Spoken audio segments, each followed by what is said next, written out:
Hello and welcome to Spectrum News at 4. I am Rachel David White, coming to you live from Uyo, the capital city of Akwa Ibom State. Let's take a look at the headlines. CBN orders banks to collect old 500 Naira, 1000 Naira notes. Federal government, NFIF to address issues in forestry sector, plus UN seeks $1 billion to support Turkey's earthquake victims. We'll bring you details of the stories and more in a moment.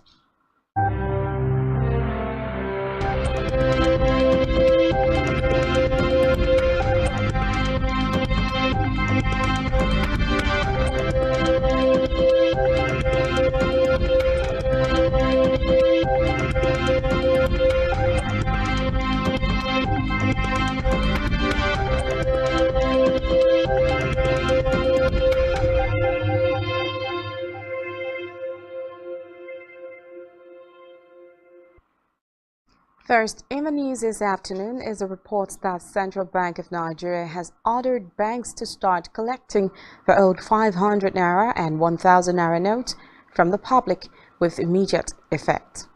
It, however, pegged the maximum amount the banks can collect at 500,000 Naira. The CBN maintained that the old currencies were no more legal tender. A source from the bank said the CBN ordered the banks to collect the monies instead of going to the CBN office following difficulties encountered in getting access to the bank. In a related development, Nigeria's leader, President Muhammadu Buhari, has said that the cashless policy and the Naira redesign project of the Central Bank of Nigeria, CBN, have short and long-term benefits for the country in dealing with insecurity and corruption. The president noted that the Apex Bank should take the recommendation of a parliamentary committee to rectify identified challenges associated with the initiative, which had created imbroglio in the past few days. Buhari's comments came as the CBN Governor Godwin Emefiele gave an assurance that 200 Naira currency note taken out of circulation would be returned and widely circulated effectively. Meanwhile, President Buhari has launched a high-level advisory council on support for women and girls, calling for upscaling of efforts for more inclusion of women in development policies and projects in Abuja. At the launch of Advisory Council, Adolescent Girls Initiative for Learning and Empowerment Project, and National Women's Economic Empowerment Policy Dialogue, the President said the three initiatives will target reduction of poverty and building of a sustainable economy. Buhari noted that coordination had remained a key gap in the efforts to improve livelihood and democratize opportunities for women and girls. The President expressed confidence that a policy dialogue will culminate in the launch of a transformative national policy on women's economic empowerment, which will be held in April 2023. Away from that, the federal government, through the Ministry of Budget and National Planning, has inaugurated the Governing Council of the Nigerian Institute of Social and Economic Research, NISER. The Minister of State for Budget and National Planning, Claim Agba, during the inauguration stressed on the mandate of NISER in driving social and economic research for national development. Agba said, according to the Nigerian Institute of Social and Economic Research Act of 1977, the Council shall be responsible for the determination of the overall policy of the Institute, particularly in the financial and operational programs, and ensuring the implementation of such policies and programs. He urged the Council to strengthen the financial base of the Institute by seeking novel, alternative, and sustainable funding sources, especially as the government struggles with economic downturn and dwindling revenue.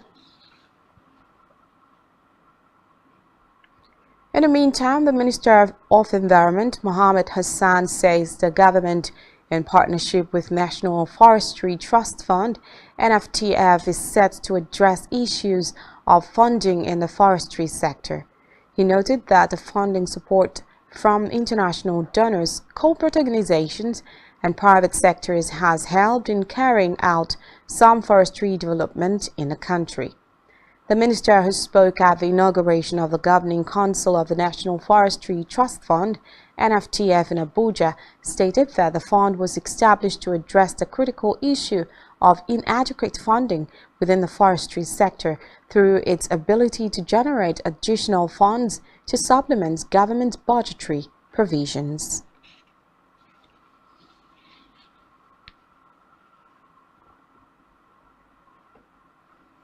Moving now to Judiciary, where Supreme Court today in Abuja affirmed Lawal Usman as the senatorial candidate of the People's Democratic Party, PDP, for Kaduna Central Senatorial District of Kaduna State.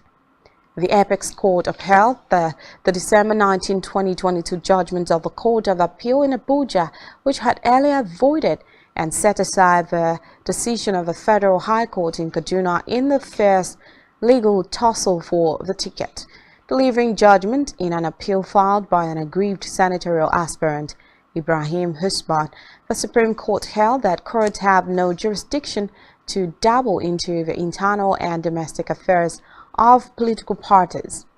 The unanimous judgment was prepared by Justice Helen Ogunwumiju, but was delivered by Justice Emmanuel Akomaye Ajim. Justice Ajim, while dismissing the appeal for want of merit, said that the decision of the PDP National Working Committee on the May 23, 2022 primary election was correct and cannot be faulted. In a separate development, the Nigeria Police Force has handed over a total of 6,338 illegal arms and ammunition recovered from criminals and non-state actors across the country to the National Center for the Control of Small Arms and Light Weapons by Deputy Inspector General of Police Mohammed Dan Malam in the force headquarters Abuja, supervised the handing over of 3,980 arms of different calibers, 2,358 assorted calibers of ammunition and 1,057 assorted cartridges to the agency. According to the Force Public Relations Officer Olumuyiwa Dejobi, the arms and ammunition were majorly recovered from armed criminals and other non-state actors in Owerri, Imo State, Jos, Plateau State, Sokoto, and Bauchi State.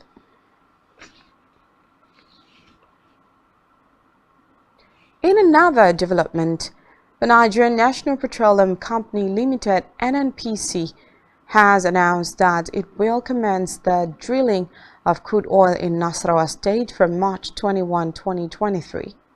The Group Chief Executive Officer of the National Oil Company, Mele Kyari, made the announcement when he visited the Governor Abdullahi Sule in Lafia, the state capital.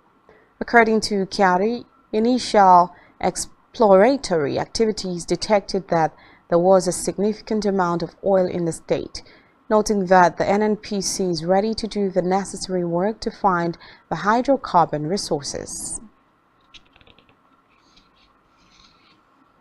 On Naira crisis, the Jigawa state government have said that old Naira notes remain legal tender in the state, pending the judgment of the Supreme Court.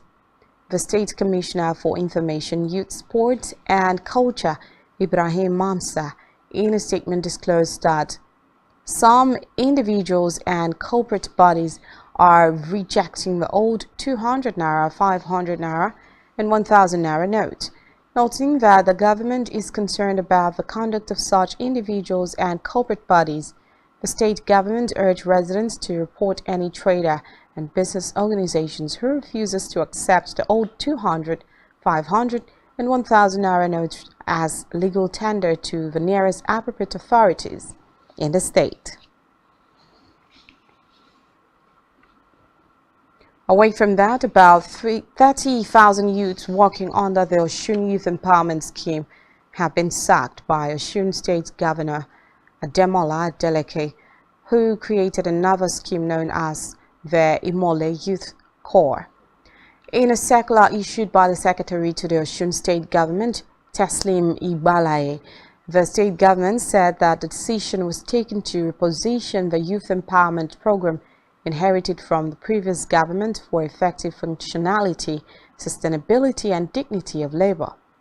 Recall that the previous scheme was introduced on December 7, 2010 by former Governor Adesoji Aregbesola in fulfillment of a promise he made to the people. In Africa, Tunisian President Kais Saied has rejected foreign interference following criticism over a recent stirring of arrest, targeting his critics. Saied said that Tunisia is an independent and sovereign state, not under colonialism or protection, and its sovereignty is above all other considerations. He added that the country was able to diagnose its problems. Recall that the U.S. had said it was deeply concerned by the reported arrest of politicians, business leaders, and a journalist in recent days. But the president said he was acting in full respect of the law. Still in Africa, the foreign ministers of Mali, Guinea, and Burkina Faso are in Ethiopia's capital, Addis Ababa, ahead of an African Union summit to lobby its way back into the organization. All three countries were suspended from the African Union and the regional grouping, ECOWAS, following military coups. Mali Foreign Ministry said the suspensions were hindering the desire of all three Sahel countries to make the transition back to civilian rule.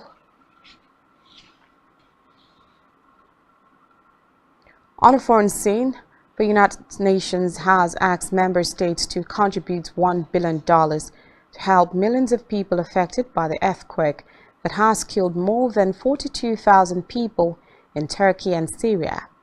UN Secretary General Antonio Guterres said that the United Nations is launching a $1 billion humanitarian appeal for the people of Turkey suffering from the earthquakes. According to him, 5.2 million people needed the funding, which will support relief efforts in the areas of food, security, protection, education, water, and shelter. Still on the foreign scene, United States President Joe Biden has been declared fit for duty by his doctor after the final annual medical checkup. The head of state and commander-in-chief, Biden's physician, Kevin O'Connor, said in a letter published by the White House that President Biden remains a healthy, vigorous 80-year-old male that is fit to successfully execute the duties of the presidency, to include those of chief executive. He said that Biden has not declared a re-election bid, but is widely expected to do so for re-election in 2024. Still to come in the news, FIFA says 4 African teams to take part in 2025 Club World Cup. Do stay with us.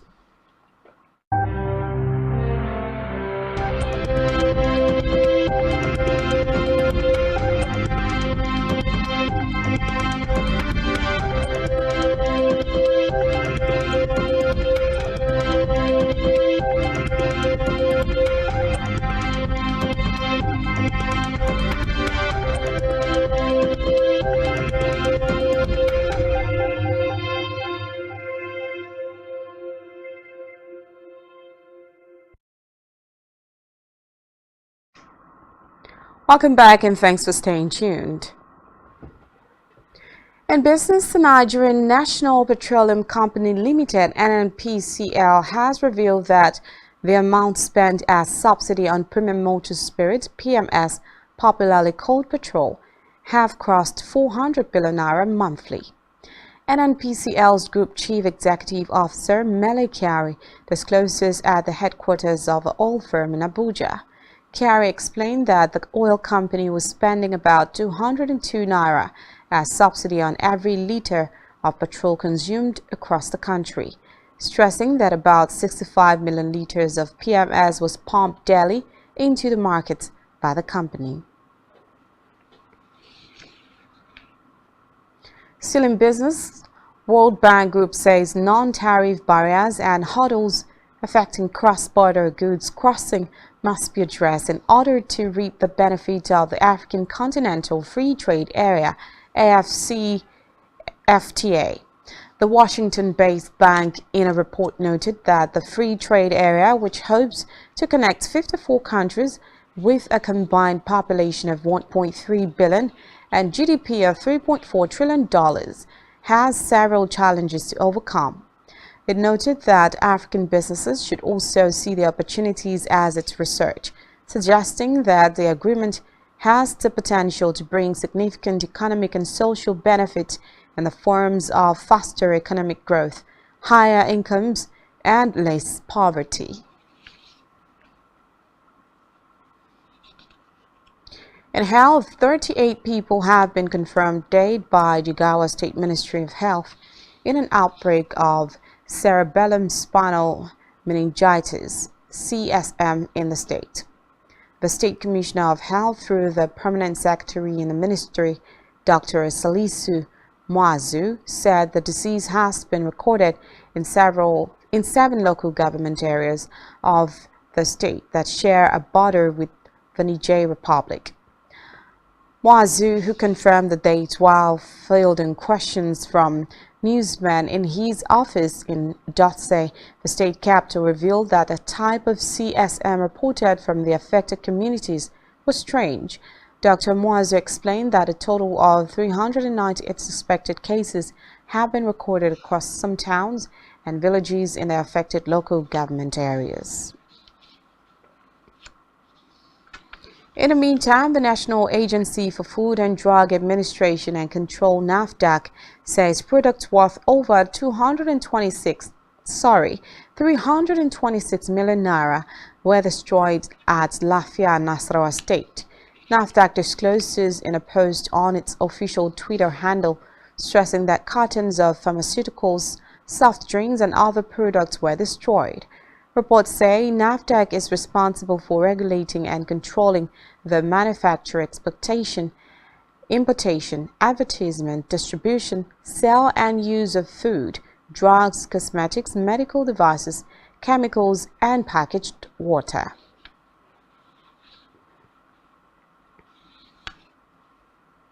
In sport, while Real Madrid has just won the Club World Cup in Morocco, a new form of competition will see the light of the day in 2025.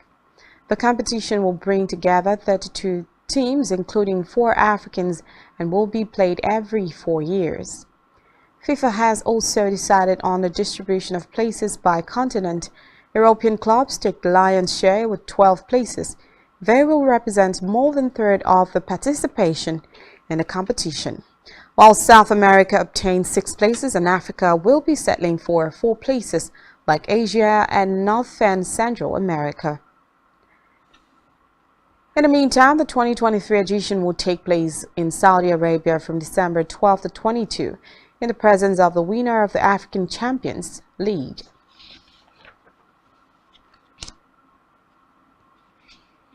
And still in sports, Chelsea legend John Mikel has named his former teammate Michael Essien as the blue star that never gets the credit he deserves. Mikel also described Essien as a powerful machine, adding that the Ghanaian is a gentleman outside of football. Speaking with Newsman today, Mikel said Michael Essien never gets the credit he deserves. On entertainment news, Big Brother has introduced a new rule that forbids communication between the male and female housemate in a shocking turn of event. Until Biggie declares otherwise, housemates of the opposing sex are not permitted to communicate with one another. The rule restricts both male and female housemates from communicating with each other. The housemates were also divided into two tribes, and they can only communicate through Yaya and Miracle, two mediators chosen by each gender.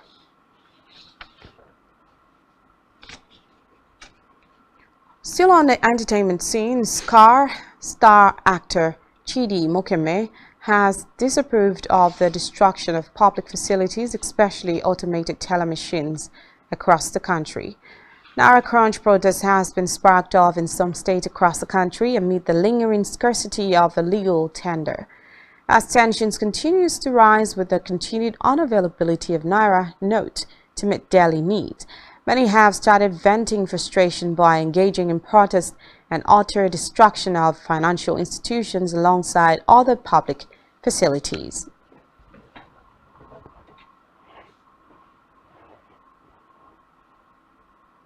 And that's all we have for you today. To ensure to follow us on social media and subscribe to our YouTube channel, all of which you can find on our website spectrumtv.ng. You have been watching Spectrum News at 4. I am Rachel David White. Good afternoon.